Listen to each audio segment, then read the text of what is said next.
Hey everyone, hope you're doing great. Welcome back to my channel. In today's video, we'll dive into what if Soy Fan saved and trained Quirkless Deku. Smash that subscribe button, and be sure to peek at the description below. Let's begin. The sun hung high over Muzurifu, a blistering white eye in a sky the color of bruised denim. It was the kind of heat that made the asphalt shimmer, turning the air into a hazy distortion of reality. For most citizens, it was just another sweltering afternoon. For the captain of the 2nd Division of the Godai 13, however, it was a humid, sensory nightmare. Soy Fan sat on the branch of an ancient oak tree overlooking a nondescript neighborhood park. She was invisible to the naked eye, not through the use of Kyako, the cloaking Kido, but simply because she was sitting high enough and still enough that the untrained human eye simply slid over her presence. She adjusted the collar of the jugai she had been forced to inhabit. It was a crude mortal shell, wearing mortal clothing, a black sleeveless turtleneck and loose cargo pants that felt irritatingly heavy compared to her shihakusho. 3 weeks, she thought, her eyes narrowing as she scanned the playground below. 3 weeks since Urahara's Senkamin malfunctioned. 3 weeks trapped in the world of the living, in a district that smells of ozone and desperation. The spiritual pressure, Ryatsu, of this world was chaotic. Unlike the focused, refined energy of the Soul Society, or even the hollow-infested emptiness of Hueco Mundo, this place was loud. It was a cacophony of biological mutations. Quirks, the locals called them. To Soy Fan, they were clumsy biological accidents. People here didn't cultivate their souls, they merely flexed their genetics. It lacked discipline. It lacked elegance. She closed her eyes, trying to meditate, trying to find the thin frequency that would connect her back to the Soul Society, or at least to that infuriating shopkeeper Urahara Kisuk. But there was nothing, just the static buzz of a million mismatched genetic anomalies. Please! Stop it! The cry pierced her meditation. It wasn't the sound of a playful scream. It was the raw, trembling frequency of genuine terror. Soy Fan opened one eye. Below, near a cluster of swings and a sandbox, the dynamic of the playground had shifted. The casual play had ceased, replaced by the predator-prey circle that was universal across all worlds, from the Rukangai to the mortal realm. There were 3 boys standing over a 4th. The leader was an ash-blonde child, palms crackling with miniature explosions that smelled of burnt sugar and nitroglycerin. Behind him, 2 lackeys smirked, their confidence tethered entirely to the strength of their leader. And facing them, trembling so hard his knees knocked together, was a small boy with unruly green hair and freckles that looked like constellations on a pale, frightened face. Behind him huddled an even smaller child, crying into the dirt. Soy Fan watched, impassive. The strong preying on the weak. It was the law of nature. She had seen it 1,000 times. Usually, she would turn away. It was not the duty of the Amatsukido to police the playground disputes of human children. But then, the green-haired boy raised his fists. He wasn't assuming a stance. His form was atrocious. His thumb was tucked inside his fist, a broken thumb waiting to happen. His feet were parallel, offering no balance. He was shaking so violently that Soy Fan could see the vibrations from 40 feet up. If you don't stop hurting him, Kaken," the boy stammered, his voice cracking but refusing to die. "I'll stop you myself." The blond boy Kaken grinned. It was a cruel expression, too sharp for a face so young. "You stop me?" He slammed a fist into his open palm, creating a burst of smoke and light. "You're Quirkless, Deku. You're worse than a bug. You're a pebble on the side of the road, Quirkless." Soy Fan's ears perked up. In this world, that meant powerless. Defenseless. A biological dead end. The green-haired boy knew he couldn't win. Soy Fan could see it in his eyes, large, watery, and filled with the terrifying realization of his own fragility. He knew pain was coming. He knew humiliation was inevitable. And yet, Soy Fan observed, leaning forward slightly, the bark of the oak tree groaning under her grip. He does not move. Courage was not the absence of fear. Courage was the mastery of it. But this wasn't mastery yet. This was something rawer. This was the instinct to protect, overriding the instinct to survive. It was foolish. It was suicidal. It reminded her, painfully and suddenly, of a certain tan-skinned woman who used to smile while diving headfirst into danger. Hero. The blond boy snarled, his ego threatened by the defiance of the weak. I'll teach you not to look down on me. Katsuki Bakugo lunged. He didn't hold back. For a 5-year-old, the explosion charging in his right palm was lethal enough to cause third-degree burns, perhaps even blindness if it connected with the face. He aimed straight for the green-haired boy's head. The green boy Deku flinched. He squeezed his eyes shut and raised his arms in a futile crossguard. He waited for the burning. Soifan moved. She did not jump. Jumping implied pushing off a surface to propel oneself through the air. That was too slow. That was too physical. Soifan utilized Junpa. Flash step. In 1 microsecond, she was sitting on the branch. In the next, the air where she had been displaced with a sharp crack, and she existed between the explosion and the victim. Time seemed to suspend. To Bakugo, the world turned into a blur. He saw a shadow, dark and sharp, materialize from the ether. He saw a flash of white fabric, a braid wrapped in white cloth, and eyes that looked like cold steel. Soifan did not strike the child. She had far too much pride to physically harm a 5-year-old mortal. Instead, she utilized Tatsumi on a defensive level. She hooked her arm around the green-haired boy's waist and, the crying child behind him. Flash. The explosion detonated. Boom. Dust kicked up, obscuring the sandbox. The heat wave rippled out, scorching the grass. Ha! Bakugo yelled, blinded by his own smoke. That's what you get, His voice died in his throat. The smoke cleared. There was no one there. The scorched earth where Izuku Midoriya had been standing was empty. What the? One of the lackeys rubbed his eyes. Did you vaporize him, Katsuki? No, I. Bakugo looked at his hands, confused. Looking for someone? The voice came from behind them. It was cool, distinctly feminine, and carried a weight that made the hairs on the back of Bakugo's neck stand up like electrified wire. The 3 bullies spun around. Standing atop the metal frame of the swing set, balancing effortlessly on a bar no wider than 2 inches, was a woman. She was small, lithe, and dressed in strange, form-fitting black clothes with detached white sleeves. Under one arm, she held the crying child. In her other hand, she held the green-haired boy by the back of his collar, dangling him as effortlessly as if he were a kitten. She dropped them gently to the sandy ground. You! Bakugo pointed a trembling finger. Who are you? You got a teleportation quirk? You a pro hero? Soifan looked down at him. She didn't blink. She didn't speak immediately. She simply let her Ryatsu, her spiritual pressure, leak out. Just a fraction. A drop in the bucket of her true power. The air in the park suddenly grew heavy. It wasn't a wind. It was a crushing, invisible gravity. The birds in the trees stopped singing. The cicadas fell silent.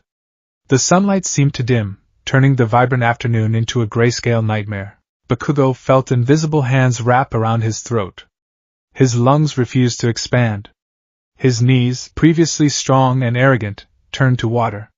He collapsed to the dirt, gasping, his eyes rolling back in terror. His friends were already face down in the sand, sobbing silently, paralyzed by an instinctual fear that transcended logic. Soifan stared at them, her golden gray eyes piercing through their bravado. Breathing is a privilege, she said softly.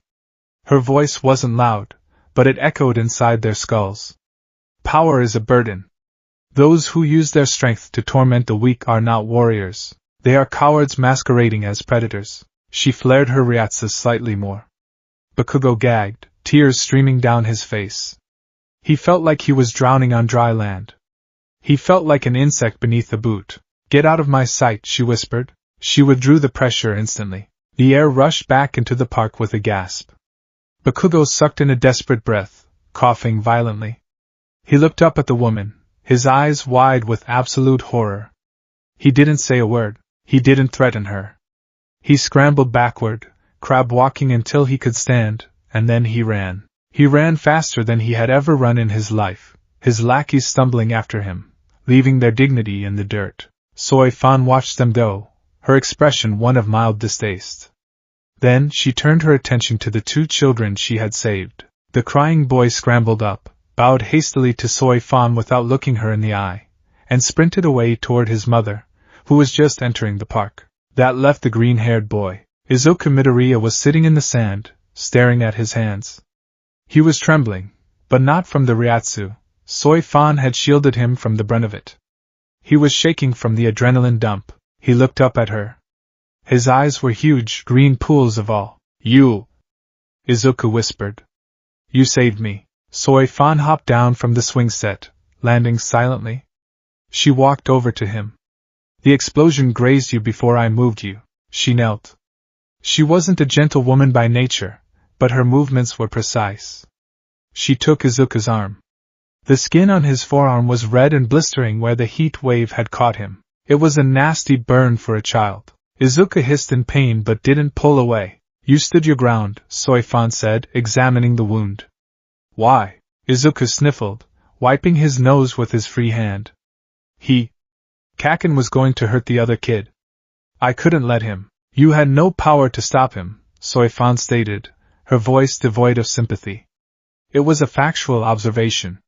If I had not intervened, you would be in the hospital. Or the morgue. Your bravery was mathematically foolish. Izuku lowered his head, shame coloring his cheeks. I know. I'm quirkless. I'm useless. Useless? Soifan repeated the word, tasting it. She raised her hand. A soft, pale green light began to glow around her palm. It was Kaido, the healing art of the Shinigami. It required delicate control, something she had honed over decades, even if she preferred the arts of destruction. Izuku's eyes widened as the green light touched his skin. He gasped. A healing quirk? It is not a quirk, Soifan corrected him sharply. Hold still. The pain vanished instantly, replaced by a cool, soothing sensation, like dipping a burn into a glacial stream. Within seconds the redness faded, the blisters deflated and knitted back into healthy, unblemished skin. Soifan withdrew her hand. The arm was perfect. Izuku stared at it, flexing his fingers. He looked back at her, his mind struggling to comprehend what he had just seen. She had moved faster than the eye could see. She had terrified Kaken with just a look, and she had healed him with light. You're amazing, Izuku breathed. You're a hero, aren't you? Soifan stood up, brushing sand from her cargo pants. I am no hero. Heroes in your society are celebrities. They fight for cameras and applause. They wear capes and shout catchphrases. She looked down at him, her silhouette cutting a sharp figure against the sun. I am a warrior. A commander of the Onitsukido. We strike from the shadows. We eliminate threats before the public even knows they exist. We do not save, we execute. Izuku didn't understand half the words she used, but he understood the tone. It was serious.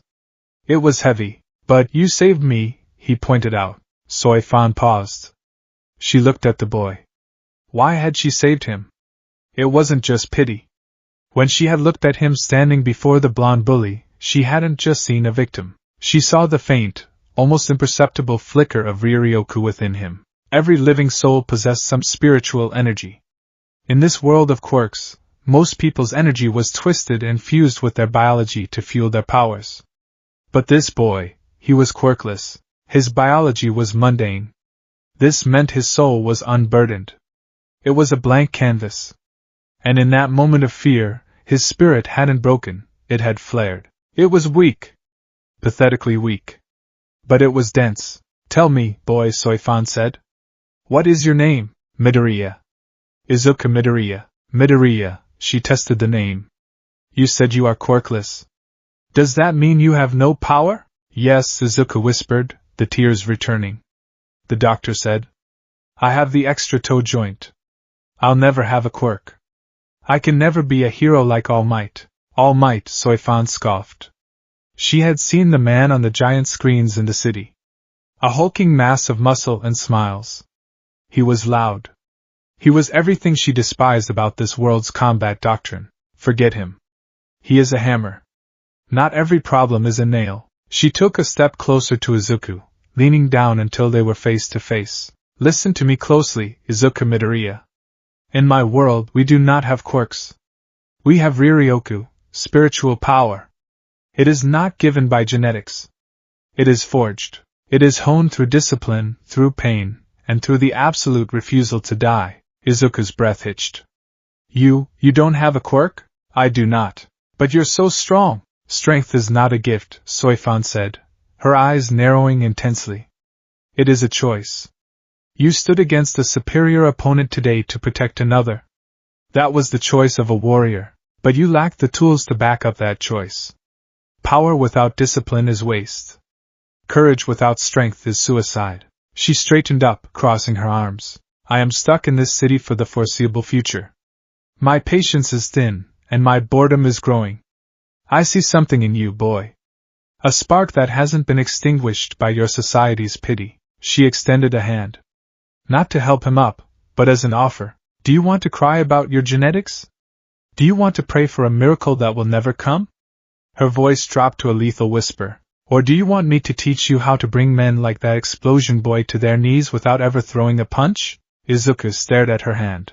For 5 years, the world had told him no. His mother had apologized to him. Kaken had burned him. The doctor had dismissed him. Society had labeled him fragile. And here was this woman, this terrified, lethal, beautiful woman, telling him that he could be strong.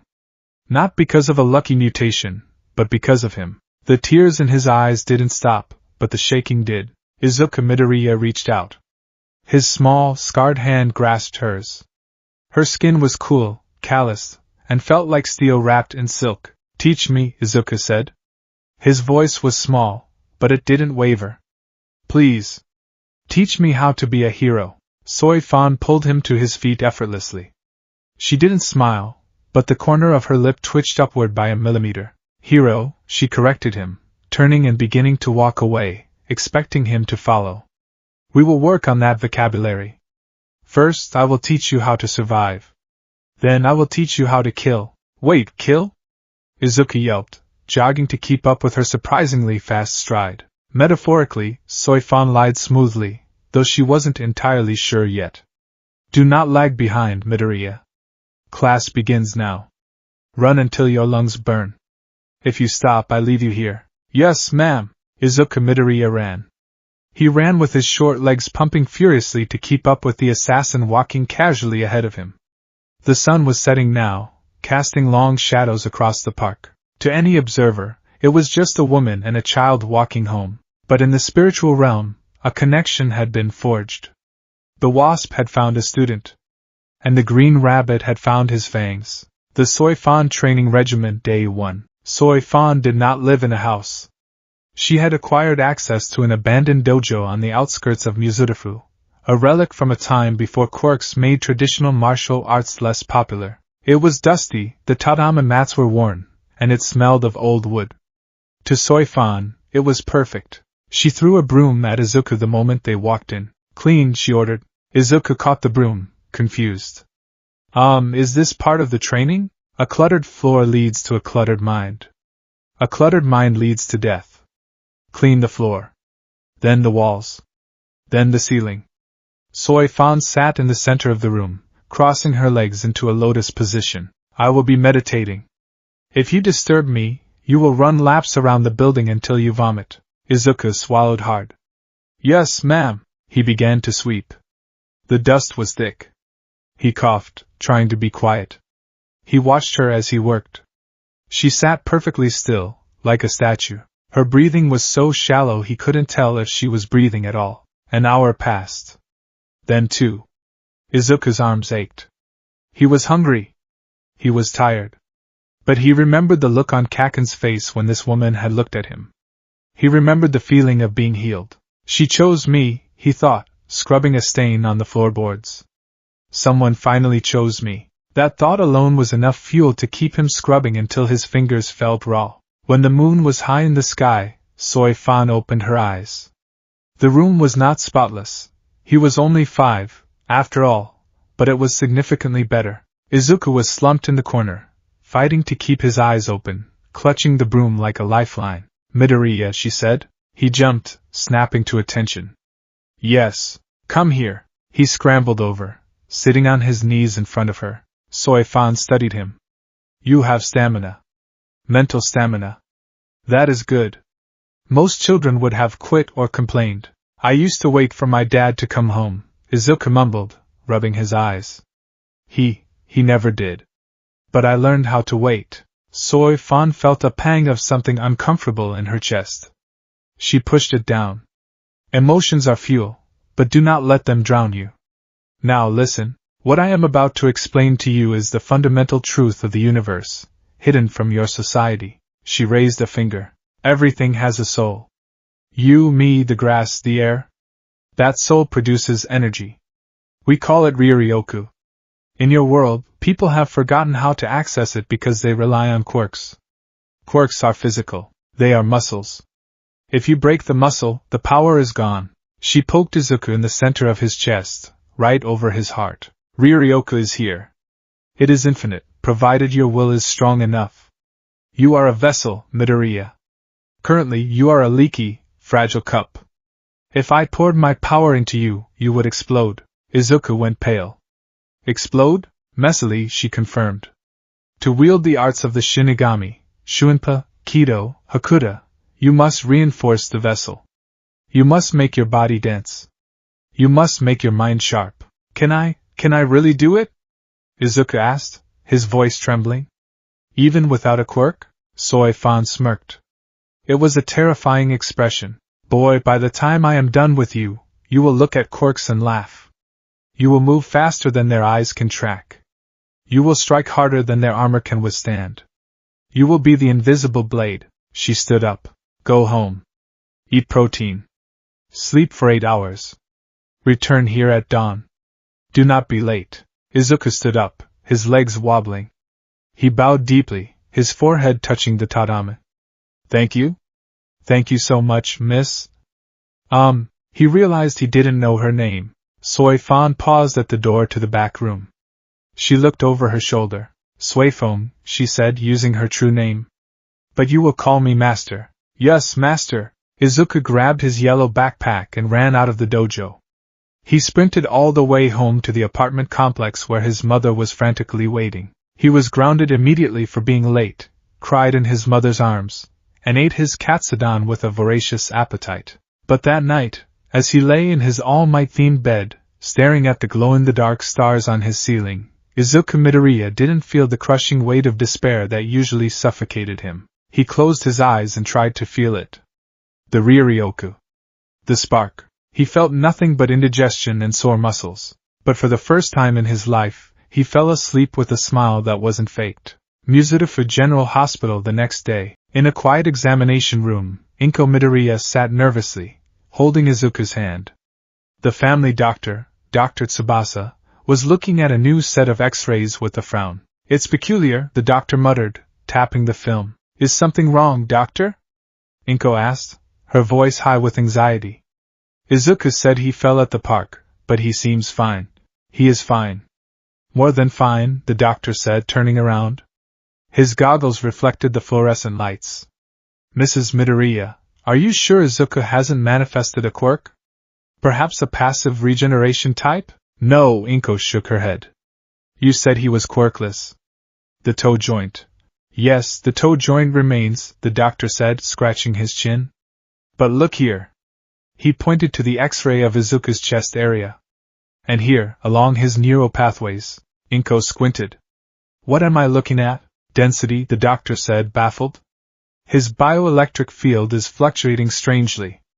It's almost as if his body is waking up. It's not a quirk factor. It's something else. His cells are vibrating at a frequency I've never seen before. Izuku sat on the exam table, swinging his legs. He kept his face blank, just like Master Suifeng had told him. Deception is the first layer of armor, she had said this morning while making him hold a handstand for 20 minutes. Is it dangerous?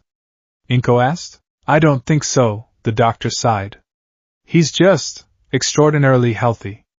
Perhaps it's a late growth spurt. As they left the hospital, Inko hugged Izuku tight. I'm just so glad you're okay, sweetie. When you came home late yesterday, I was so worried the bullies had. I'm okay, Mom, Izuku said, hugging her back. He felt the muscle in his arm flex, tiny, barely there, but real. I'm going to be okay. I'm going to be a warrior, he corrected internally. The playground 1 week later, Katsuki Bakugo sat on the top of the monkey bars, brooding. His friends were playing tag below, but he wasn't interested. Since that day, the day of the woman in black, Bakugo had been quiet. He hated it. He hated the memory of the fear. He hated the way his knees had buckled. He was the best. He was going to be the #1 hero. No one looked down on him, but she had. And she had looked at Deku differently. "Hey, Katsuki!" one of his friends yelled. "Come on, let's go find Deku and use him for target practice." Bakugo flinched. Usually, this was his favorite pastime. But now, the image of that woman's golden eyes flashed in his mind. Those who use their strength to torment the weak are cowards. "Shut up!" Bakugo yelled back, sliding down the pole. "I don't feel like it." "Ha! Why? You scared?" Bakugo's hands popped with explosions. "I ain't scared of nothing. I'm busy. I'm training." He turned and stomped away, kicking a rock into the fence. He wasn't scared. He wasn't. But he looked at his palms, at the power he was so proud of. For the first time, he wondered if it was enough. That woman hadn't used a quirk. She had used pure terror. "Just you wait," Bakugo muttered to the empty air. "I'll find out who she is. And I'll beat her. And then I'll crush Deku." But deep down, in the part of his mind he refused to acknowledge, Katsuki Bakugo knew that something had shifted in the universe. The pebble on the side of the road wasn't just a pebble anymore. It was a seed. The dojo 6 months later. Again, thwack. Izuku hit the floor hard. He was covered in sweat, dirt, and bruises. He was breathing like a broken bellows. Soifan stood over him, holding a wooden training sword. She looked barely winded. "Your footing is sloppy," she barked. "You are relying on your eyes. Your eyes are slow. Your eyes lie to you." Izuku pushed himself up. He was almost 6 years old now. He had grown an inch, but more importantly, he had changed. The baby fat was melting away, replaced by wiry, corded muscle. His movements were no longer clumsy. I can't feel it, Master," Izuku gasped. "I can't sense your attack before it hits." "That is because you are thinking," Soifan said, tapping his forehead with the stick. "You are analyzing. She is moving her right foot, therefore she will strike left. Too slow. By the time you think it, you are dead." She circled him. "The spirit senses intent. It senses the disturbance in the air. Close your eyes." Izuku hesitated, then closed them. Darkness swallowed the room. "Listen," Soifan's voice came from everywhere and nowhere. "Not with your ears. With your gut." Izuku stood in the center of the mat. He tried to calm his racing heart. He tried to ignore the stinging of his bruises. "Everything has a soul," he repeated her lesson. "The air. The floor. The sword." He felt a shift. A tiny displacement of air to his left. Izuku ducked. Whoosh! The wooden sword sliced through the space where his head had been a fraction of a second ago. Izuku's eyes snapped open in shock. I did it! Thwack! The sword hit him in the ribs, knocking him sideways. "Do not celebrate until the enemy is neutralized," Soifan scolded, though her eyes were shining with rare approval. But that was acceptable. "You sensed the ryatsu of the swing." She offered him a hand up. "You are progressing, Midoriya. Faster than I anticipated."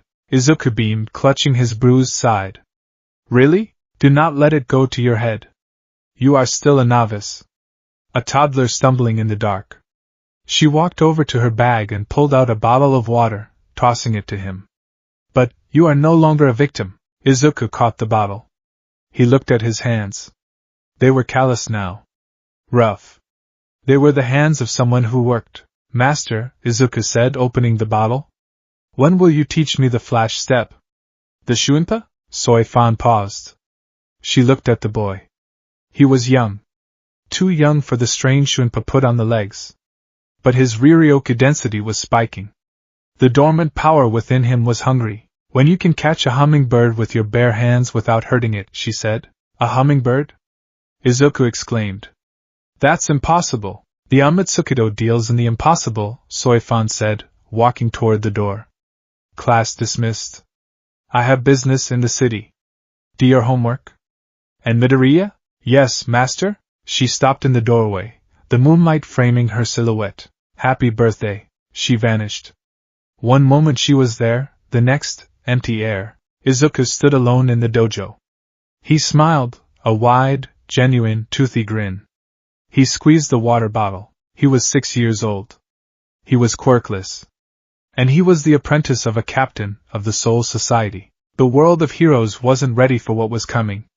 The green rabbit was just learning how to hop, but soon he would learn how to sting. The alarm clock on Izuku Midoriya's bedside table didn't get the chance to ring. At 4:29 a.m., 1 minute before the preset time, a small, scarred hand shot out from beneath the All Might comforter and silenced the device. Izuku sat up in the darkness. He was 8 years old now. In the dim light of the street lamps filtering through his curtains, the changes in him were subtle to the untrained eye, but profound to anyone paying attention. His baby fat had not just melted away, it had been burned off, replaced by a lean, ropey density that seemed unnatural for a second grader. He didn't yawn. He didn't rub his eyes. He simply swung his legs out of bed, his feet hitting the floorboards with a practiced silence. He moved to the center of his room. The posters of All Might still adorned the walls, smiling, muscular, vibrant. But now, in the corner of the room, there was something else. A small shrine, a single stick of incense, unlit, so as not to wake his mother, and a smooth, gray river stone. Izuku dropped to the floor. 1 finger push-ups. 1, 2, 3. His breathing was rhythmic. In through the nose, hold, out through the teeth. 50. 51. 52. Sweat began to bead on his forehead. His arm trembled, the muscles screaming, but his face remained a mask of concentration. 3 years. It had been 3 years since the woman in black, Master Suifeng, had saved him. 3 years since he had entered what she called the Foundation, and what he privately called Hell. He finished his set at 100, switched hands, and continued. To the outside world, Izuku Midoriya was still the quirkless boy. He was still Deku. But inside the shell of the polite, stuttering boy, something hard and sharp was being forged. The abandoned dojo, 5:30 a.m. Suifeng sat on the edge of the dojo's veranda, watching the sun crest over the ugly, concrete skyline of Mizudafu. She hated this body. The Jigai, the artificial body created to house a Shinigami soul in the world of the living, was a marvel of science, she supposed. Kisuke Urahara was a genius, albeit a frustrating, clog-wearing one. But to Suifeng, accustomed to the spiritual fluidity of a soul body, the Jigai was a prison. It was heavy. It was dense. It had needs. Hunger. It was a persistent, gnawing annoyance. Sleep. A waste of 8 hours where she was vulnerable. Maintenance. Showers, teeth brushing, hair combing. It was disgusting. Hell, she muttered, taking a sip of the bitter green tea she had brewed. This is absolute hell. She flexed her fingers. In this form, her spiritual pressure was dampened. She was still lethal. She could kill every pro-hero in this city before they finished their morning coffee. But she felt sluggish. It was like moving through molasses. She sensed him before she saw him. A small disturbance in the air. A rhythmic pounding of rubber on pavement. Izuku Midoriya rounded the corner of the dirt path leading to the dojo. He wasn't running normally. He was wearing a vest Suifeng had sewn for him, filled with lead weights.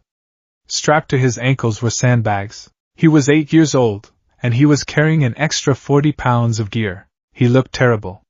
His face was flushed red, his green hair was plastered to his skull with sweat, and his breath came in ragged, wet gasps. But his pace was consistent. He reached the steps of the veranda and collapsed, not onto his back, but into a kneeling position, wheezing. Time, Suifeng said, looking at a digital stopwatch. 19 minutes 42 seconds. Izuku looked up, hope in his eyes. Slower than yesterday by 3 seconds, Suifeng said coldly. The hope vanished. Izuku hung his head. I tripped. Near the bridge. I'm sorry, master. The enemy does not care if you trip, Suifeng said, setting down her tea. The hollow does not pause its jaws because you have a cramp. A villain will not hold his fire because your shoelace is untied. She stood up and walked down the steps, looming over him.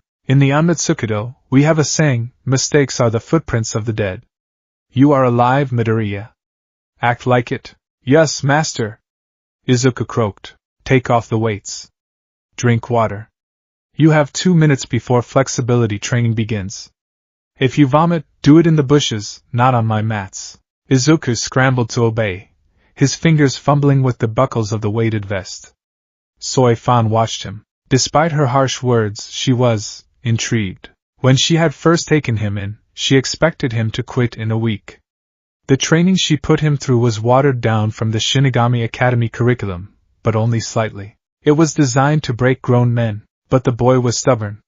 He was fueled by a desperation she had rarely seen. It wasn't just the desire to be a hero, it was the terror of being nothing. He absorbed pain like a sponge. He followed orders with terrifying precision. And slowly, painfully, his body was adapting. His spiritual density was increasing. He wasn't just building muscle, he was building a vessel. But the mind, Soifan thought, watching him stretch his hamstrings with a wince. The mind is still soft. He still thinks like a human. Aldera Elementary School, 12:30 p.m. School was a different kind of torture. For Izuku, the classroom was loud.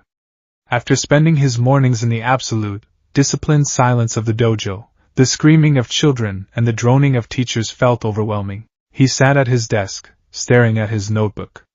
It wasn't filled with hero analysis anymore. The pages were covered in diagrams Soifan had drawn for him, anatomy charts, pressure points, and strange, archaic calligraphy he was slowly learning to read. The Seketsu and the Hokusui, he read, tracing the lines of the soul chain.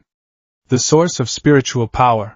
Oh, Deku! The shout was accompanied by the smell of nitroglycerin. Izuku didn't flinch. He didn't look up immediately.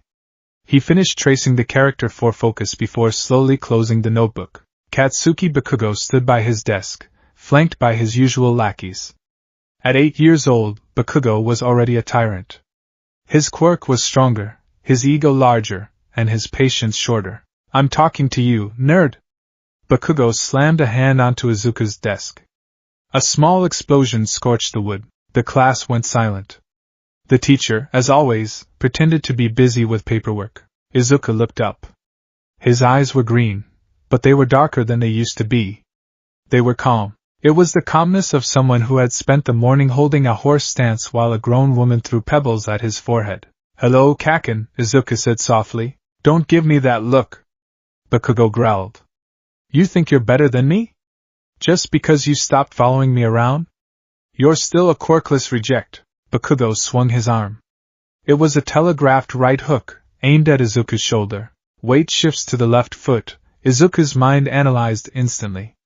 Shoulder rotation indicates a wide arc. Too slow. Izuku didn't block.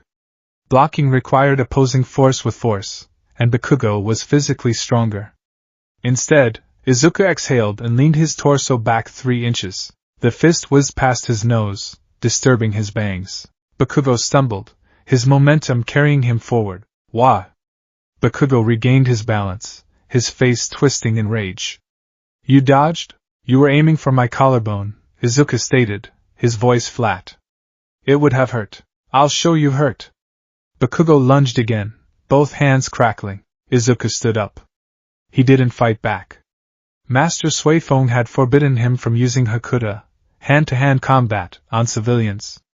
To strike a mortal with my techniques is to kill them, she had said. Until you can control your strength, you are a walking weapon with a hair trigger. Do not engage. So Izuku moved. He stepped sideways, pivoted on his heel, and let Bakugo rush past him into the chalkboard. Bang! Bakugo hit the board with his palms, blowing a hole in a math equation. Chalk dust puffed into the air. The class gasped. Bakugo spun around, eyes wild, teeth bared. You little rat! Stop running! I'm not running, Izuku said, picking up his backpack. The bell rang for lunch. I'm just not playing. He walked toward the door. Bakugo stood there, panting, smoke rising from his hands. He watched Izuku leave. Bakugo's eyes narrowed. He had felt it. Just for a second. When Izuku had pivoted past him, the air had felt cold. And Izuku's movement, it wasn't the clumsy stumble of a nerd. It was fluid. Like water. Damn it, Bakugo whispered, kicking a desk over. What the hell are you doing, Deku? The dojo, 4 p.m. Sit. Izuku sat in the center of the dojo.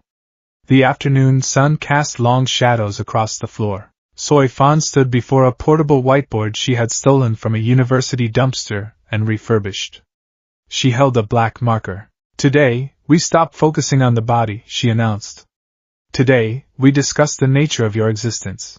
Izuku straightened up. The nature of my existence? Correct. Soifan drew a circle on the board. This is you. A human. She drew a second circle next to it. This is a Shinigami.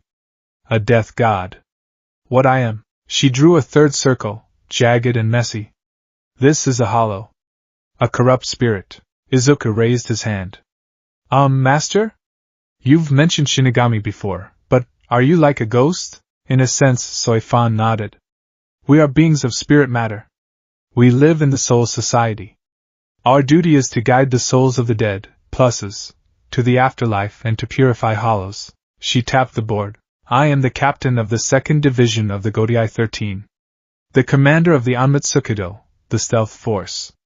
My job is not guidance. My job is assassination, surveillance, and the elimination of internal threats. Izuku swallowed hard. Assassination? Do not look so scandalized. Death is a necessary part of the cycle. Without death, life has no meaning. Without order there is chaos. She turned to him. You, Midoriya, are an anomaly. You were born in the world of the living, but your Ryatsu, your spiritual pressure, is dormant. It is stuck. Because I'm quirkless? No, Soifan snapped. Forget that word. Quirk is a biological mutation. It is genetic. It is flesh and blood. Ryatsu is the power of the soul.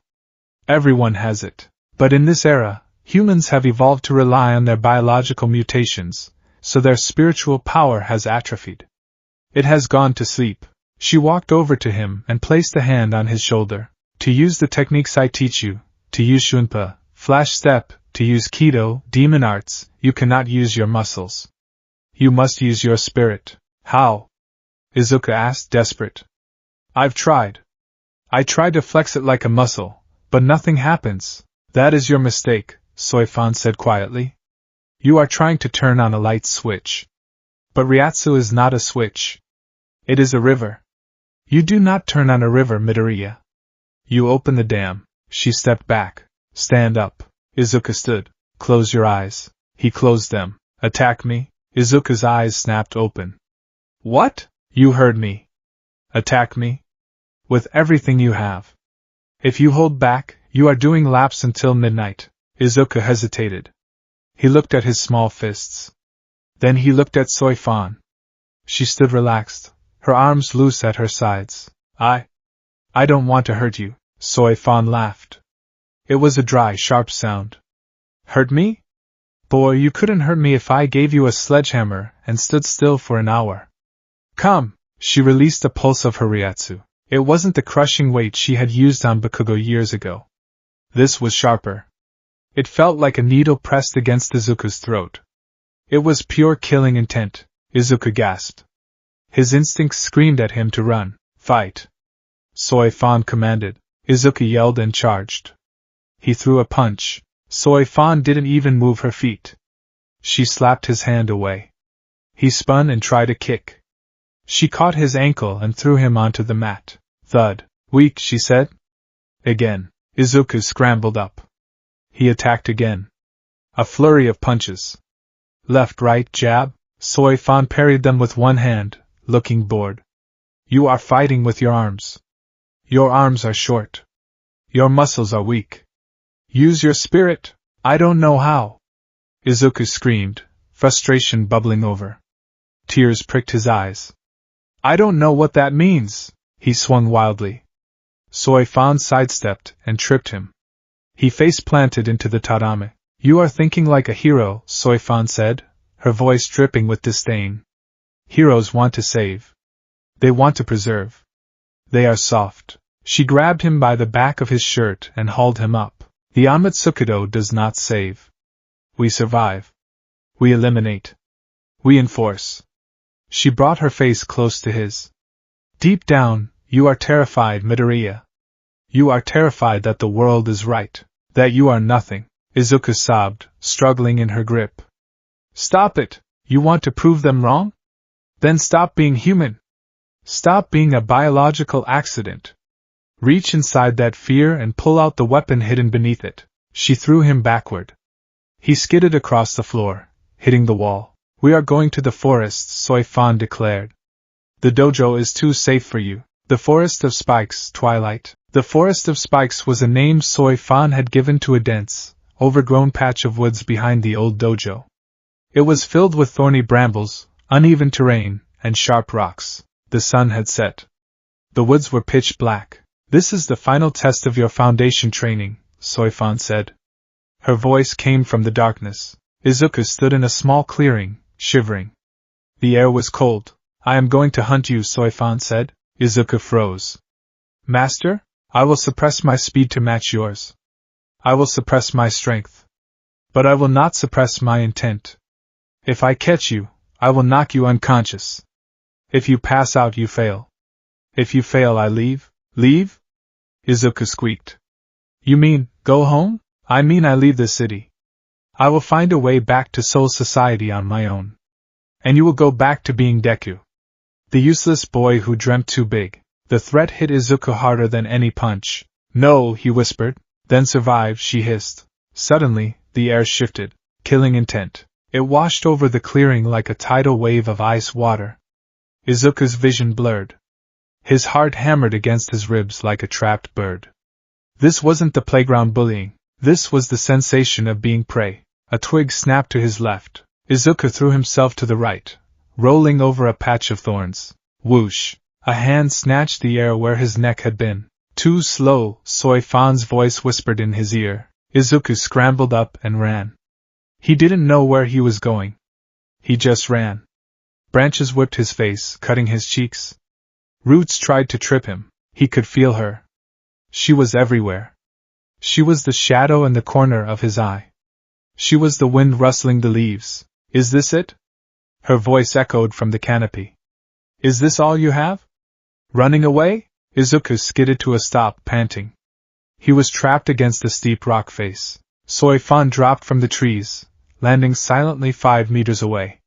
In the moonlight, her eyes glowed. She held a wooden training knife in her hand. A warrior does not just flee, she said, walking toward him slowly. A warrior creates distance to strike back. But you have no strike, do you? Izuku pressed his back against the cold stone. You are broken, she said mercilessly. You are a cup with a hole in the bottom. You let the fear leak in, and the power leak out. She raised the knife. This ends now. She lunged. Time slowed down for Izuku Midoriya. He saw the knife coming. He saw the impassive look on his master's face. He saw the end of his dream. No, the thought wasn't a scream. It was a fact. I won't go back. He thought of Bakugo's explosions. He thought of his mother's apologies. He thought of the 3 years of hell. The push-ups. The bleeding fingers. The loneliness. I am not Deku. He didn't try to flex a muscle. He didn't try to activate a quirk. He looked inward. Deep in his chest, buried under layers of anxiety and trauma, there was a knot. A tight, dense knot of blue energy.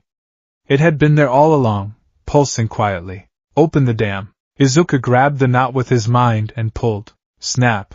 A sound like a cracking whip echoed through the forest. From Izuku's body, a shockwave erupted. It wasn't wind. It was pure, raw Riryoku. It blasted outward in a chaotic, jagged circle of blue light. The dirt around his feet disintegrated. The brambles were blown back. Soy Fan's eyes widened. The shockwave hit her. It wasn't strong enough to hurt a captain, but it was strong enough to surprise her. The pressure pushed against her jugai, forcing her to skid backward a foot. The wooden knife in her hand splintered from the sheer density of the energy. Izuku stood there, surrounded by a faint, flickering aura of blue fire. His eyes were glowing, not with the polished gold of a Shinigami, but with a wild, electric emerald. He breathed out, and the breath was visible steam. Izuku's voice sounded distorted, layered with a hum of power. I am here. He took a step forward. The ground cracked under his sneaker. He raised his hand, instinctively forming a clumsy, open-palmed stance. Then, the light flickered. The dam slammed shut. Izuku's eyes rolled back into his head. The aura vanished. He pitched forward, falling face first into the dirt. Silence returned to the forest. Soifan stood still for a long moment. She looked at the splintered remains of the wooden knife in her hand. Then she looked at the unconscious boy. Slowly, a smile spread across her face. It wasn't the cruel smirk of a teacher pushing a student. It was the feral, satisfied grin of a predator that had just found a pack mate. Finally, she whispered. She walked over to him and scooped him up. He was light, even with the muscle he had built. His face was peaceful in unconsciousness, dirt-streaked and bleeding from the thorns. You have a sting after all, little wasp, she murmured. The dojo, the next morning, Izuku woke up with the worst headache of his life. It felt like someone had inflated a balloon inside his skull. He groaned, trying to sit up. Do not move. Soifan was sitting nearby, peeling an apple with a small knife. Master? Izuku croaked. What happened? Did I fail? Soifan sliced a piece of apple and tossed it to him. He caught it clumsily. You destroyed my favorite training knife, she said without looking up. And you ruined a patch of the forest floor. Izuku's heart sank. I'm sorry. I didn't mean to. Stop apologizing. She turned to him, her expression serious. You released your Riryoku. It was messy. It was unrefined. It was loud. She took a bite of her apple. But it was real. Izuku froze, the apple slice halfway to his mouth. It was. You are no longer a civilian, Izuku Midoriya, Soifan announced. You have awakened your spirit energy. You have taken the first step onto the path of the Shinigami. Izuku stared at her, tears welling up in his eyes again. Does this mean I can be a hero? No, Soifan corrected him, standing up. It means you can be a weapon. And now, the real training begins. She walked to the wall and pulled a wooden sword, a baken, from the rack. She threw it to him. Up, she ordered. You have slept for 12 hours. You are behind schedule. Izuku caught the sword. It felt heavy. It felt real. He stood up, ignoring the headache. He wiped the tears from his eyes and gripped the hilt of the sword. Yes, master. From today, we focus on control, Soifan said, assuming a combat stance. Power without control is just a bomb waiting to kill its owner. I will teach you to harness that river. I will teach you to sharpen it into a blade. I'm ready, Izuku said. And for the first time in his life, he believed it. Soifan nodded. Begin. She vanished. Izuku didn't flinch. He closed his eyes, felt the shift in the air, and raised his sword to block. Crack. Wood met wood. He was still pushed back. He was still weaker. But he had blocked it. Hell in a Jugai continued. But now, Izuku Midoriya wasn't just surviving the fire. He was becoming it. The concept of school was a strange dichotomy for Izuku Midoriya. From the hours of 8 a.m. to 3 p.m., he was a student at Aldera Junior High. He wore a black Gakurin uniform that was 2 sizes too big, the fabric billowing around his frame like a shroud. He sat in the back row, near the window. He took notes. He answered when called upon. He was, by all administrative accounts, invisible. From the hours of 3:30 p.m. to 10 p.m., however, he was a recruit of the 2nd Division. He wore a sleeveless GI that smelled of sweat and sawdust. He broke wooden dummies with his shins. He learned how to dislocate a human shoulder in 3 different ways. He was, by Soifan's accounts, barely adequate, which was high praise. Izuku was 12 years old. He sat at his desk, staring at the blackboard where the math teacher was droning on about quadratic equations. To his left, a fly was buzzing against the glass pane of the window. Buzz. Thud. Buzz. Thud. Izuku watched it. His eyes didn't track the insect. They predicted it. It will move right. It will bounce off the frame.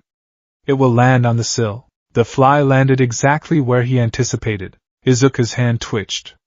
It was a micro-movement, a suppressed instinct to snatch the insect out of the air. Restraint, Master Suifeng had drilled into him.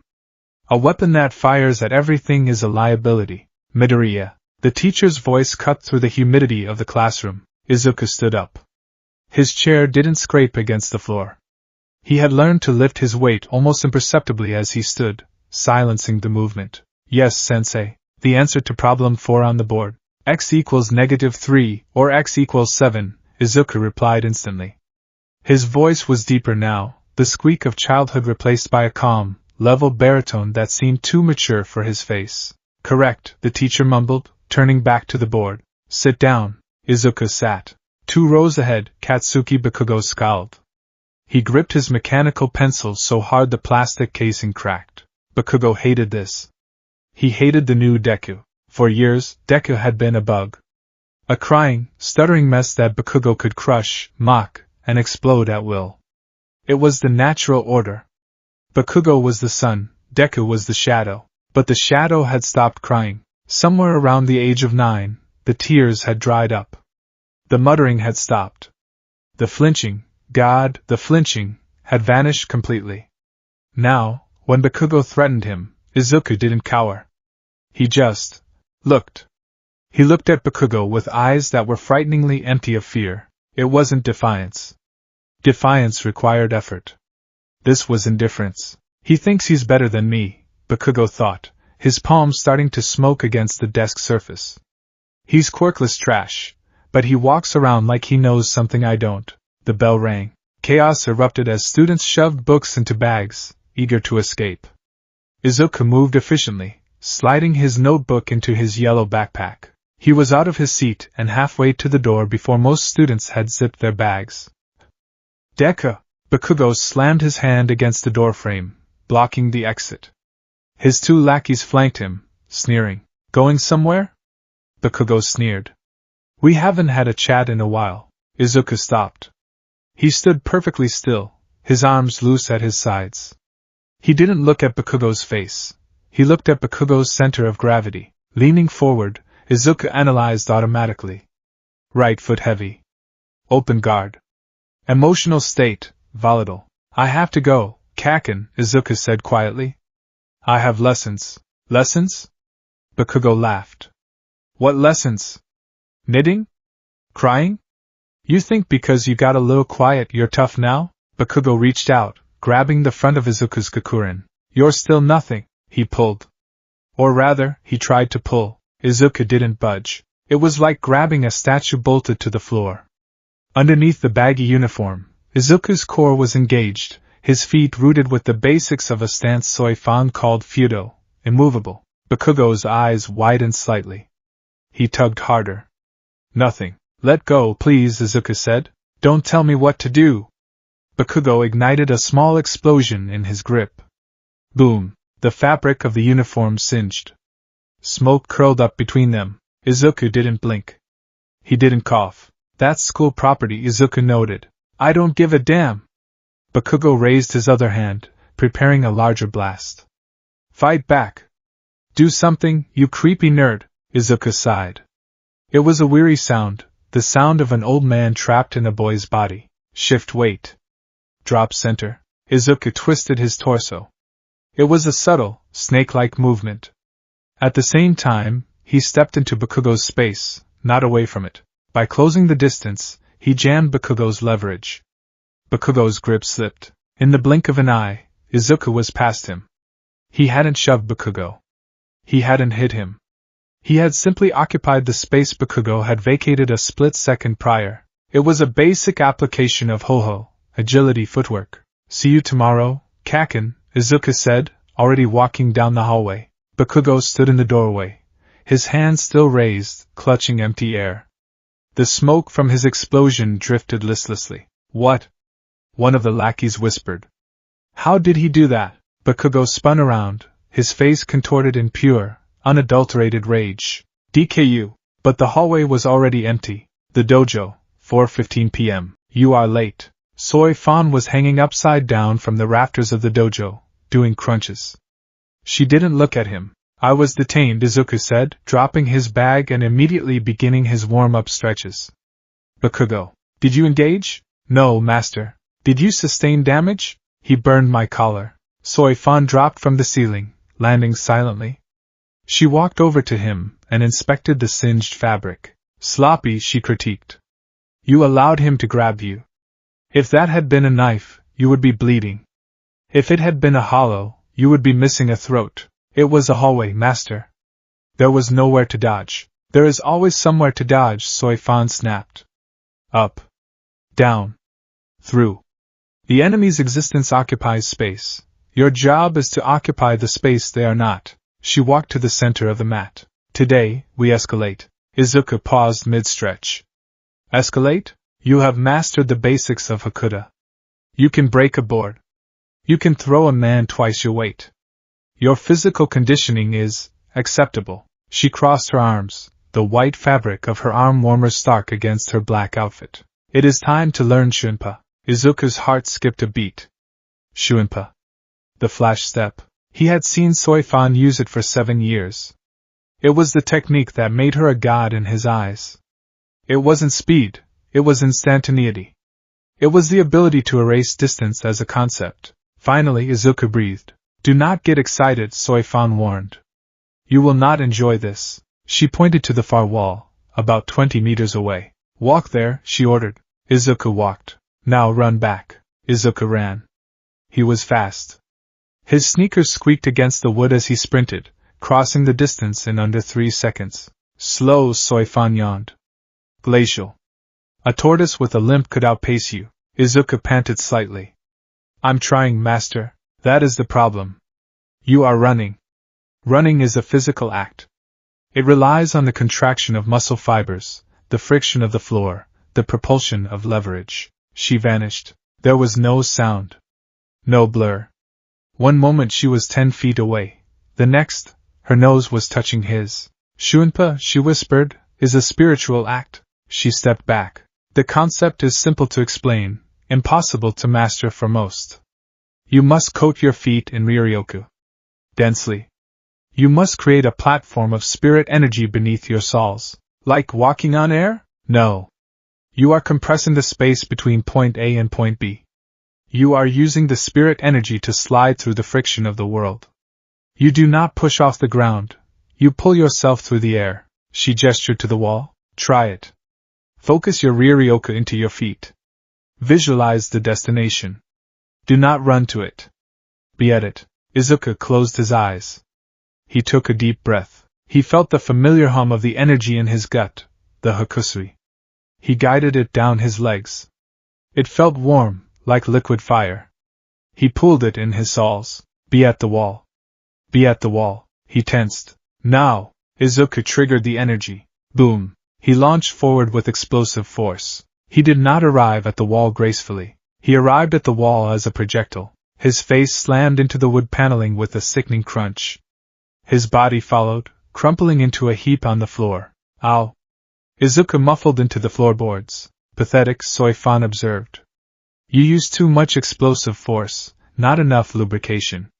You treated it like a rocket jump. Shunpa is a glide, not a cannonball. Izuku peeled himself off the floor. His nose was bleeding. Again, Soy Fan ordered. The montage of pain. For the next 3 months, Izuku Midoriya lived in a state of constant concussion. Attempt 42, Izuku managed to move 5 feet. He forgot to stop. He tripped over his own spiritual pressure and face planted. Attempt 105, he managed to slide. But he slid sideways, crashing into the weapon rack. The Bakans rained down on him like hail. Attempt 300, he moved fast. So fast that his clothes couldn't keep up, and he ripped the inseam of his pants. Soy Fan laughed. It was the first time he had heard her laugh. It was terrifying. The hardest part wasn't the speed. It was the stop. Starting a Shunpa was like lighting a stick of dynamite attached to your heels. Stopping required dispelling that energy instantly without losing momentum. You are crashing, Soy Fan yelled one rainy afternoon in the forest of spikes. Mud covered Izuku from head to toe. You are arriving at the destination, but your spirit is still traveling. You must arrive body and soul at the same instant. It's hard. Izuku yelled back, wiping mud from his eyes. The enemy will not wait for you to catch up to your own soul. Again, Izuku gritted his teeth. He looked at the tree marked with red paint 30 meters away. Focus. Compress. Slide. Stop. He vanished. Whoosh. He reappeared at the tree. He grabbed the bark. He stopped. He didn't hit the tree. He stood next to it. I did it? Izuku gasped, his lungs burning. Then, the tree fell over. Izuku blinked. He looked at the trunk. He hadn't hit it with his body. He had hit it with the shockwave of his arrival. The wood was shattered. Better, Soifan called out from her perch on a rock. But you are still too loud. Stealth force, Midoriya. If you knock down the forest every time you take a step, you are not an assassin. You are a natural disaster. I'm trying to be a hero, not an assassin. Izuku retorted, collapsing onto a root. Soifan's expression darkened. She hopped down from the rock and walked over to him. That, she said, her voice dropping an octave, is something we need to discuss. The roof 1 week later, Soifan took him to the city. Not the nice part of Muzurifu where the heroes patrolled, and the cafes served overpriced lattes. She took him to the lower district, near the wharf. It was a place where streetlights were broken and the shadows were long. They crouched on the edge of a warehouse roof. Izuku wore a dark hoodie and a mouth mask Soifan had given him. Why are we here? Izuku whispered. Observation, Soifan replied. Look, down in the alleyway, a transaction was happening. 3 men with mutation quirks, one had scales, another had horns, were cornering a woman. It was a classic mugging, bordering on something worse. We have to help her. Izuku started to rise. Soifan's hand clamped onto his shoulder. Wait. But master, wait. A moment later, a pro-hero arrived. It was Death Arms. The hero crashed into the alley, shouting a catchphrase. The villains panicked. The one with horns panicked the most. He grabbed the woman, holding a knife to her throat. Back off. The villain screamed. Death Arms hesitated. Let her go, citizen. I said back off. The villain was shaking. The knife nicked the woman's skin. The situation was a standoff. Death Arms was strong, but he was big and slow. He was shouting, trying to intimidate. Watch, Soifan said quietly. The hero relies on presence. He relies on the villain's fear of consequences. But a cornered rat fears nothing but death. Suddenly, the villain lashed out. He panicked. He shoved the woman away and tried to stab Death Arms. Death Arms punched him. Crack. The villain flew back, smashing into a brick wall. The wall collapsed. Rubble fell onto the villain and partially onto the woman. Dust cleared. The villain was unconscious. The woman was crying, her leg pinned under a brick. Death Arms was posing for a bystander's phone camera. He saved her, Izuku said, though he sounded uncertain. Did he? Soifan asked. The woman is injured. The property is destroyed. The villain will likely suffer permanent brain damage from that punch. It was messy. It was loud. It was inefficient. She turned Izuku to face her. If that were me, Soifan said, the villain would have been unconscious before his brain registered I was there. The woman would not have been touched. The wall would be standing. But you're lethal, Izuku said. You talk about killing. I talk about finality, Soifan corrected. The Amatsukido doctrine is simple, strike first. Strike hard. Be unseen. I can't kill people, Izuku said firmly. I want to save them. Like All Might. All Might saves people by smashing the threat until it stops moving, Soifan countered. Is that not violence? Is that not brutality? Izuku looked down at the alley. The ambulance was arriving. I don't want to be an assassin, Izuku insisted. I want to give people hope, Soifan sighed. She looked at the boy. He was stubborn.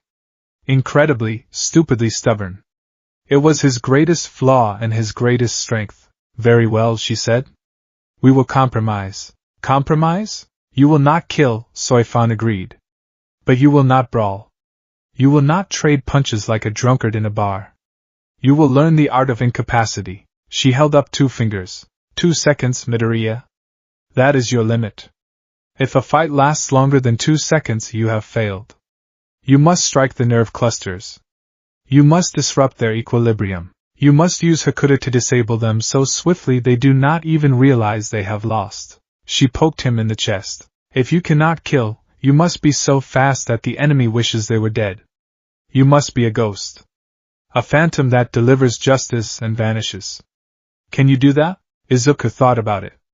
Not a symbol of peace that stands in the light, laughing, but a protector in the shadows.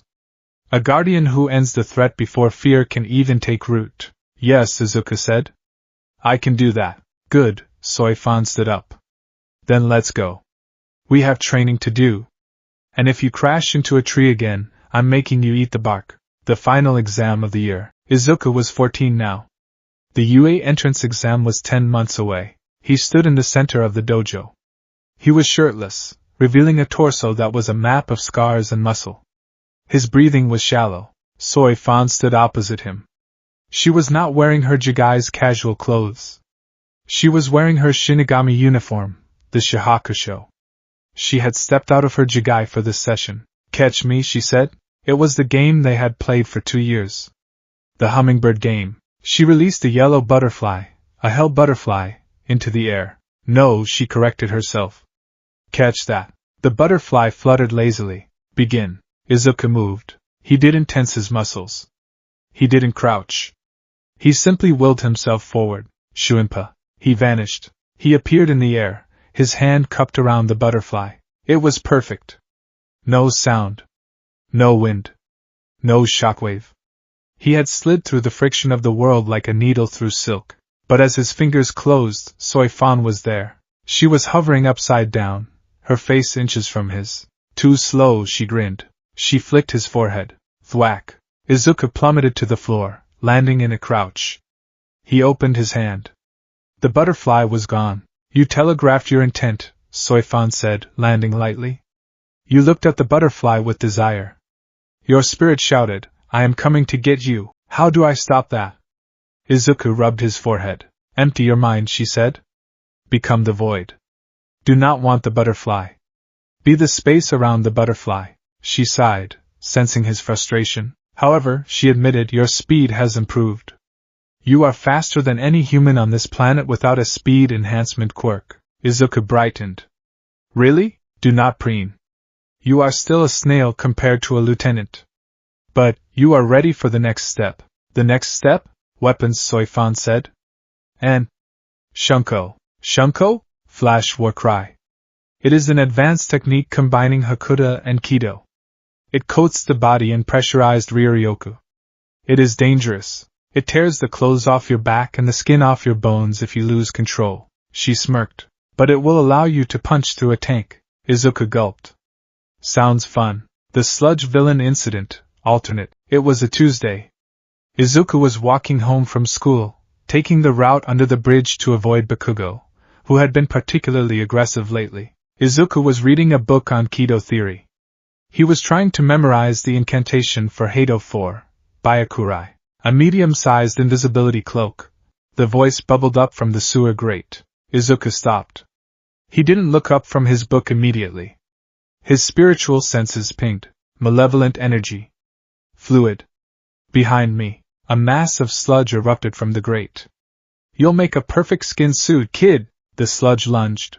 In the original timeline, Izuku would have frozen. He would have been caught.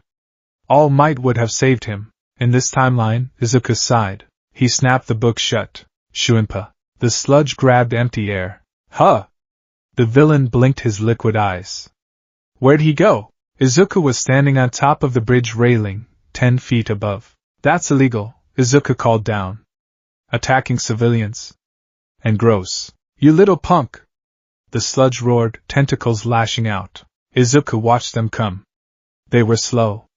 So incredibly slow. He could have run away. He should have run away. That was the logical thing to do. But then he felt it. Another presence. Explosive. Angry. Bakugo. Bakugo was walking out of the convenience store nearby, kicking a soda can. The sludge villain, realizing Izuku was too fast, pivoted. He saw the blonde boy. A better prize. The sludge shot toward Bakugo. Bakugo reacted, blasting an explosion, but the sludge swallowed him. It suffocated his hands. It poured into his mouth. MMPH. Gah! Panic. Real, raw panic in Bakugo's eyes. Izuku stood on the railing. The heroes were arriving, Death Arms, Kamui Woods. They were doing nothing.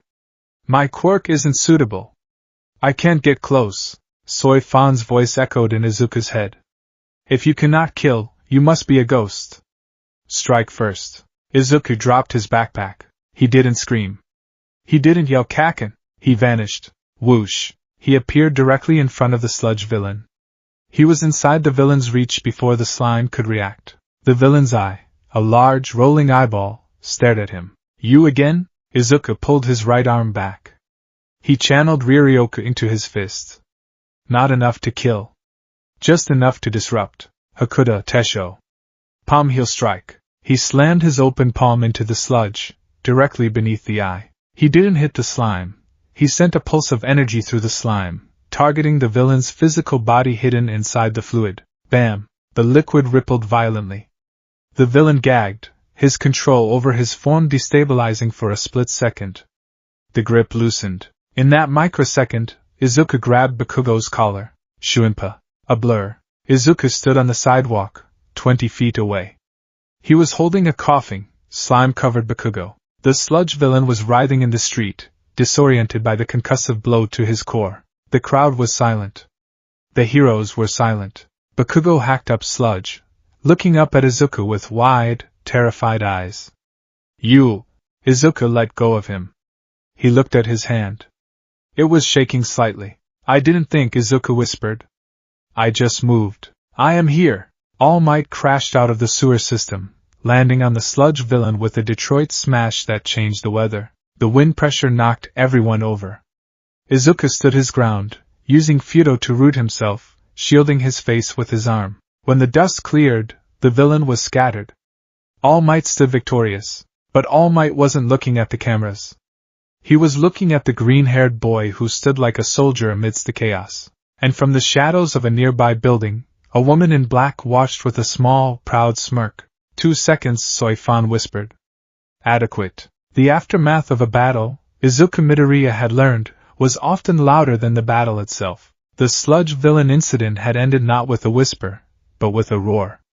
All Might's Detroit smash had changed the local weather patterns, causing a sudden updraft that resulted in a localized rain shower.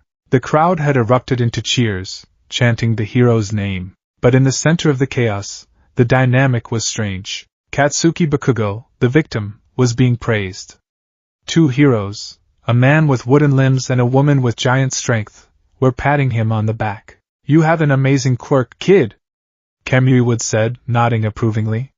You held out against that villain for so long. You're tough. You'll be a great sidekick one day. Bakugo didn't look happy. He sat on the back of an ambulance, a shock blanket draped over his shoulders, staring at his hands. He wasn't listening to the praise. He was staring past the heroes, his red eyes locked on a figure standing near the police barricade. Izuku Midoriya stood alone. He was currently being lectured by Death Arms. That was incredibly reckless. The pro-hero shouted, his voice booming. You have no license. You have no gear. You just ran in there.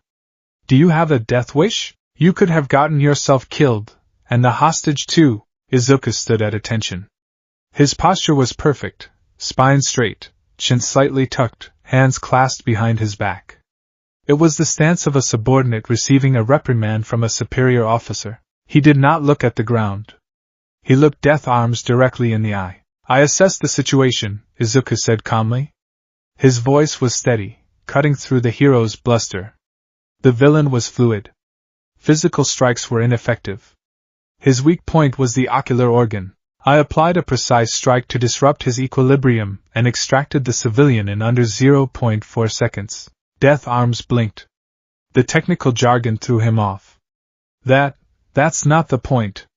It was dangerous. What if you had failed? I didn't, Izuku replied simply. You. Death Arms spluttered.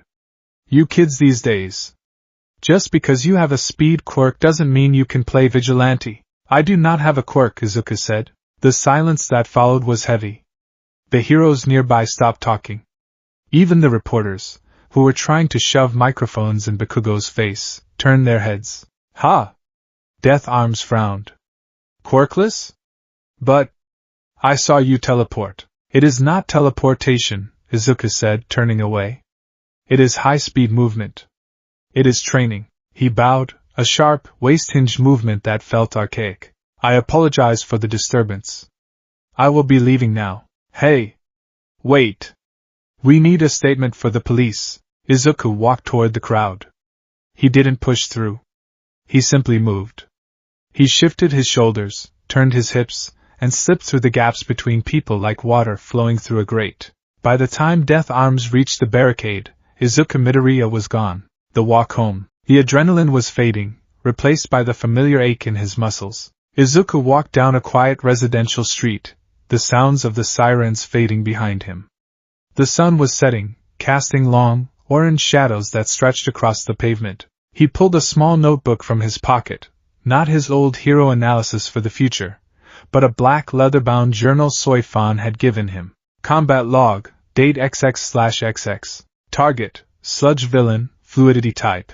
Engagement time, 1.8 seconds. Technique used, Hakuda, palm heel, Shuinpa. Result, target incapacitation temporary. Hostage retrieved. Notes, my Riryoku output spiked due to emotional volatility. Sloppy. Master will be displeased, he sighed, clicking his pen. Emotional volatility, he muttered to himself. I moved because it was Kaken. If it had been a stranger, would I have hesitated? Master Suifeng taught that hesitation was death. But she also taught that emotion was fuel. The balance was razor thin. DKU, Izuku stopped. He didn't turn around immediately. He felt the heavy, aggressive energy approaching from behind. He closed the notebook and slid it into his pocket. Then he turned. Katsuki Bakugo was running toward him. He looked terrible, hair matted with slime residue, eyes rimmed with red. He skidded to a halt 10 feet away, panting. Kaken, Izuku acknowledged. Bakugo stood there, vibrating with a mix of rage and humiliation. I didn't ask for your help. Bakugo screamed. His voice cracked. I didn't need you to save me. I was fine. I was handling it. Don't look down on me. Izuku looked at him. Really looked at him. 10 years ago, he would have cowered.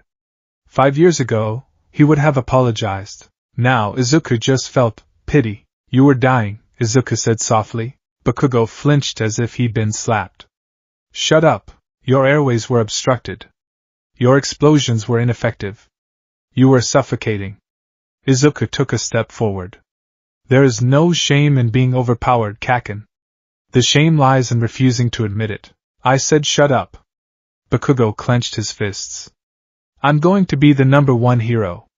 I'm going to surpass All Might. I don't need a quirkless nobody like you pitying me. He turned around and stomped away, his shoulders hunched. You didn't win. Bakugo yelled over his shoulder. You hear me? You didn't win. Izuku watched him go. It wasn't a competition, Izuku whispered to the empty street. He turned to resume his walk home. He needed to get to the dojo. Soifan would have seen the news. She would be waiting. The punishment for public exposure would likely be severe, probably hanging from the ceiling while reciting the Godai 13 handbook backwards. I am here. The wind pressure hit him first. A gust of air that blew his unruly green hair back. Izuku reacted instantly. He dropped into a defensive crouch, hand reaching for a weapon he didn't have, his eyes scanning the threat. All Might slid out from an alleyway, striking a pose. His signature smile was blinding. I am here, he repeated. Why? Because I am. Puff. A cloud of steam erupted from the hero. Izuku didn't blink. He kept his guard up, watching through the smoke. The man who emerged from the steam was not All Might. It was a skeletal figure, gaunt and sharp-angled, with hollow eyes and blood dripping from his mouth. Ugh! The skeleton man wiped his mouth. I overdid it. Izuku stood up slowly, relaxing his stance. He analyzed the situation. Same clothes. Same hair tufts. Same spiritual signature, though this one was vastly diminished, flickering like a dying candle. All Might, Izuku stated. It wasn't a question. The skeleton man jumped. How did you know? Most people scream. Yoriatsu, Izuku said, tapping his own chest. The flavor of your soul is identical. The volume has simply decreased. Reiatsu? All Might blinked, confused. Right. Listen, young man. I have a secret to tell you, but you seem surprisingly calm. My master prepared me for the reality that heroes are often disappointing up close, Izuku said brutally. All Might clutched his chest. Ouch. That stings, young man. But fair. The hero sat down on the curb, gesturing for Izuku to join him. Izuku remained standing. This form, All Might explained, lifting his shirt to reveal a horrific scar that looked like a spiderweb of purple, mangled tissue on his side. 5 years ago, a villain did this to me. My respiratory system was destroyed. My stomach was removed. I can only do hero work for about 3 hours a day. Izuku's eyes narrowed. He studied the wound, necrotic tissue damage, spiritual scarring. The flow of energy is blocked here. It is a miracle you are alive, Izuku observed. That wound should have been fatal. It nearly was. All Might laughed bitterly. But the symbol of peace cannot die. I smiled to hide the fear, young man. To trick the world, and myself, that everything is okay. He looked up at Izuku. The playfulness vanished from his eyes, replaced by a deep, burning intensity. I saw what you did today. The other heroes, they scolded you. But I saw it. When everyone else stood still, when I stood still, you moved. Izuku felt a lump in his throat. He looked down. My body moved before I could think. Exactly. All Might pointed a bony finger at him. That is the quality of a true hero. Stories of all the greatest heroes from the past have one thing in common. Their bodies moved on their own, the wind rustled the leaves. The words hung in the air. Young man, All Might said. You told the heroes you have no quirk. That you use training. Is that true? Yes. Then you are even more incredible. All Might stood up. He seemed taller now, even in his skeletal form. I have been looking for a successor. Someone to inherit my power. Izuku tilted his head. Inherit? My quirk is unique. It is a torch passed from one bearer to the next. It is called One for All. All Might spread his arms. It stockpiles power. It cultivates strength. And I want you to have it. Izuku stared at him. The #1 hero. The man he had idolized since he was a toddler. The man whose poster was on his wall. He was offering him the ultimate power. A part of Izuku, the 5-year-old part, wanted to scream, cry, and say yes. But the 14-year-old apprentice of the Amatsukido hesitated. Power without discipline is waste, Soifan's voice echoed in his mind. Gifts from strangers usually come with a knife in the back. Izuku looked at All Might. Why me? Because you have the heart, All Might said. You have the courage. Izuku closed his eyes. He took a deep breath. I cannot accept. All Might froze. He nearly fell over. Excuse me? Did you say, cannot? I have a master, Izuku said, opening his eyes. They were hard, green emeralds. I have sworn loyalty to her teachings. I cannot accept a power, a quirk, without her permission. It would be a betrayal of the path I have walked for 9 years. All Might scratched his head. A master? The one who taught you that speed move? Yes. Well, All Might coughed. I suppose that shows integrity. Loyalty is a good trait. Can I speak to this master? Izuku checked his watch. She is likely at the dojo. She will not be happy to see you. I'm sure it will be fine. All Might gave a thumbs up, blood dripping from his mouth. I'm great with parents and guardians. She is neither, Izuku warned. She is particular. The dojo. The sun had fully set by the time they reached the outskirts of the city. The abandoned dojo loomed in the darkness, a relic of a bygone era. The wood was weathered, the roof tiles mossy. It looked like a haunted house. All Might shivered. This place, it feels heavy. That is her Ryatsu, Izuku explained as he slid the door open. She is agitated. They stepped inside. The interior was lit only by a few candles and the moonlight filtering through the high windows. The floor was polished to a mirror shine. In the center of the room, sitting in a meditative lotus position, was a woman. She was small. That was All Might's first impression. She looked like a young woman in her early 20s, perhaps. She wore strange, black clothing with white sashes. But then she opened her eyes. All Might stopped breathing. He had faced villains who could level cities. He had faced All for One, the demon lord of the underworld.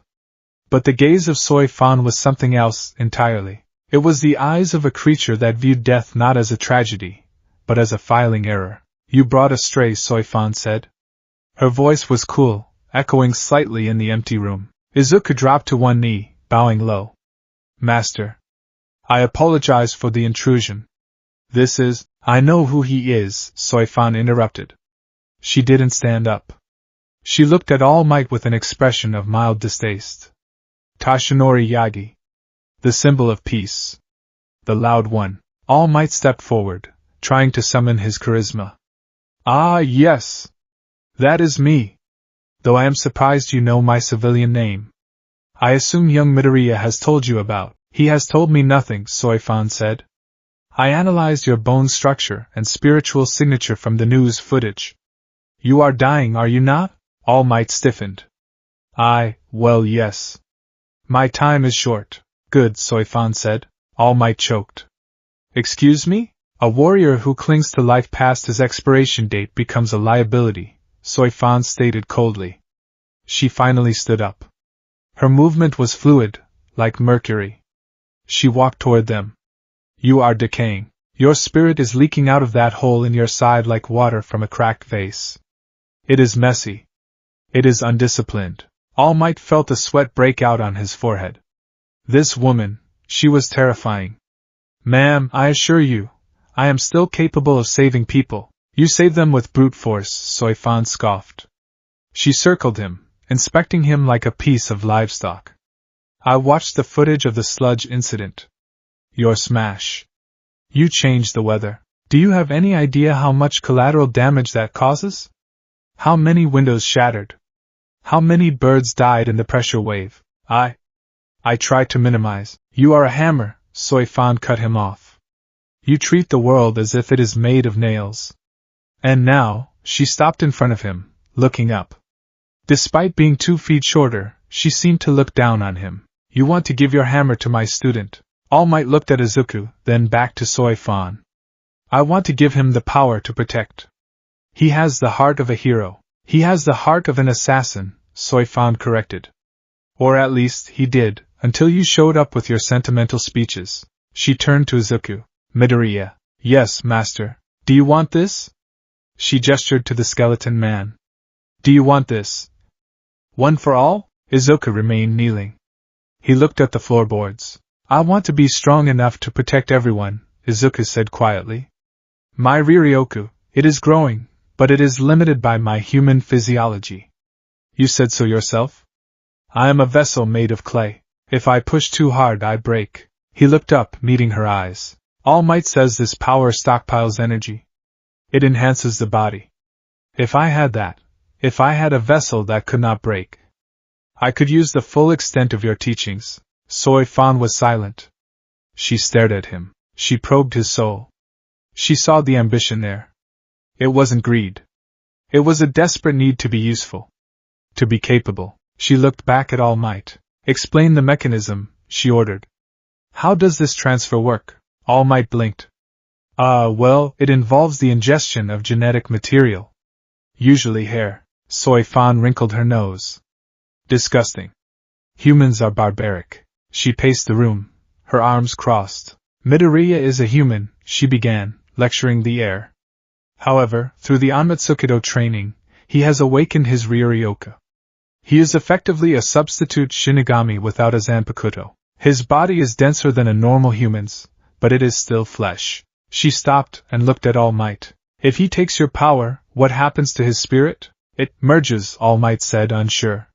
One for All cultivates the power of the past users.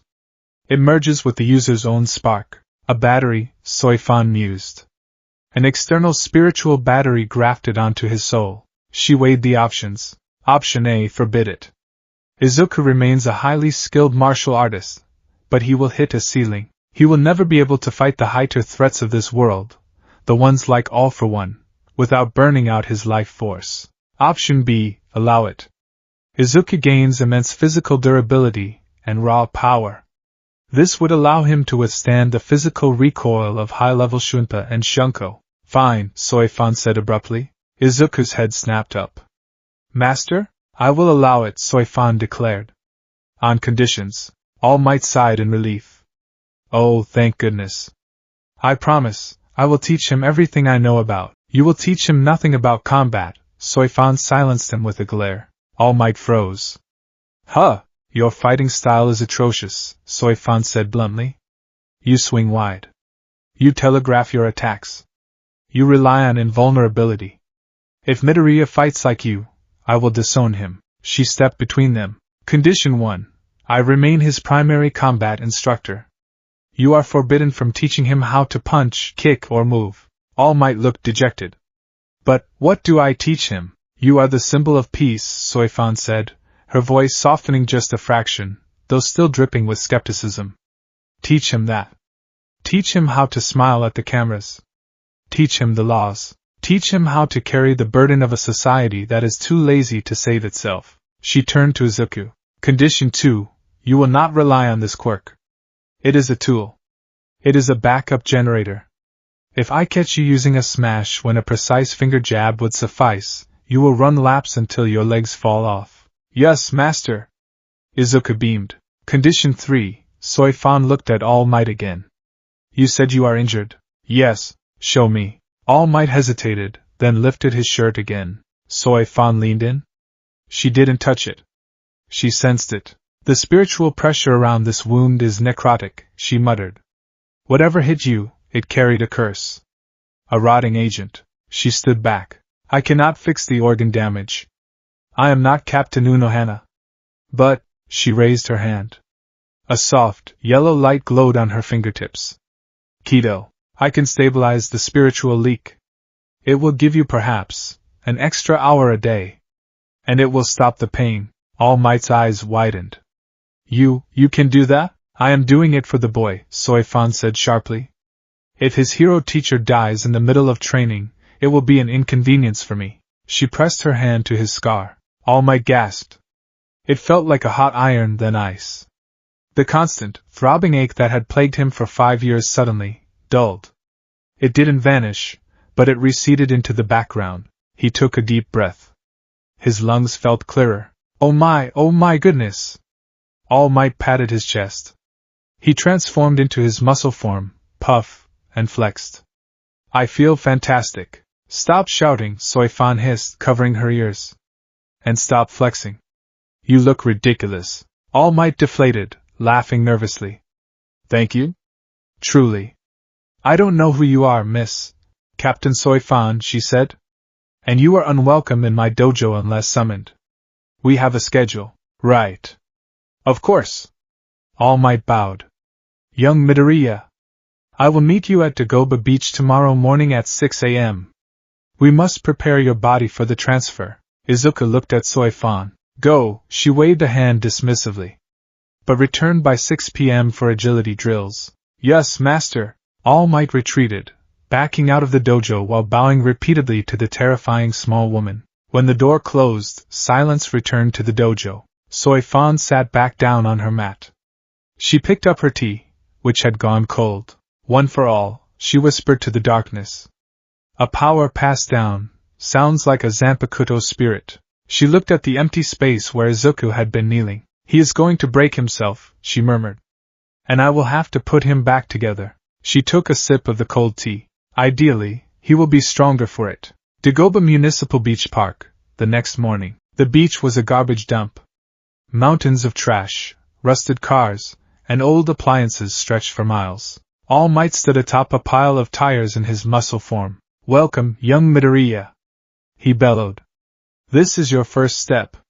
This beach used to be beautiful, but now it is a mess.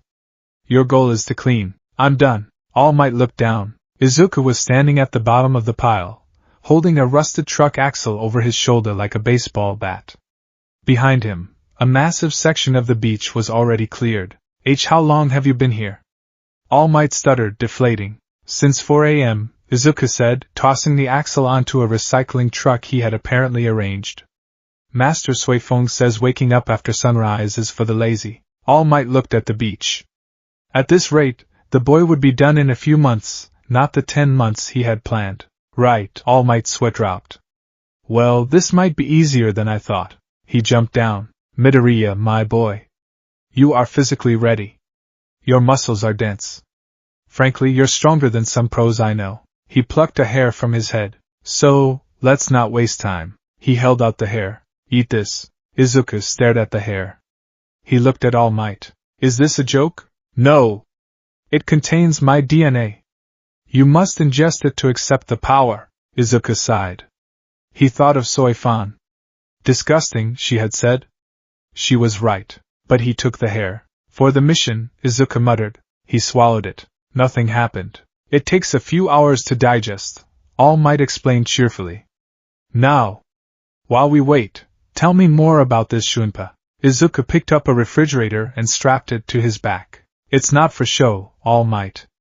It's for survival. He started to squat. And please, Izuku grunted, lifting the fridge effortlessly.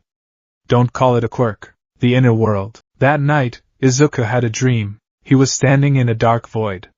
Smoke swirled around his ankles. In front of him stood a line of figures. 7 of them. They were glowing with rainbow light, obscured by shadows. The 9th. A voice whispered. But then, the void shifted. A giant, golden hornet tore through the darkness. It buzzed aggressively, landing on Izuku's shoulder. It wasn't friendly. It was heavy. Sharp. The glowing figure stepped back, wary of the insect. Izuku looked at the hornet. He felt a connection to it. A deep, spiritual tether. Suzumabachi? He whispered, recognizing the spirit of his master Zanpakuto, though he had never seen its true form. The hornet didn't speak. It just vibrated, its wings creating a sound that harmonized with the humming of the one for all vestiges. Power within power, a voice spoke. It wasn't the vestiges. It was Suifeng's voice, echoing from his memory. Do not let it consume you. Dominate it. Izuku woke up. His body felt hot. His veins felt like they were filled with lightning. He looked at his hand. Green sparks danced across his skin. He clenched his fist. The air pressure in his bedroom dropped. One for all, Izuku whispered. He got out of bed. He needed to run. He needed to move. He opened his window and stepped out onto the sill. Shunpa. He vanished. But this time, when he reappeared on the roof of the adjacent building, the concrete cracked. The sheer density of his new power made his silent step heavy. Too much, Izuku hissed, clutching his leg. It's too much. He needed control. He needed the dojo. He looked toward the horizon, where the sun was just beginning to rise. The shadow had just swallowed the sun. Now, he had to keep from burning up from the inside out.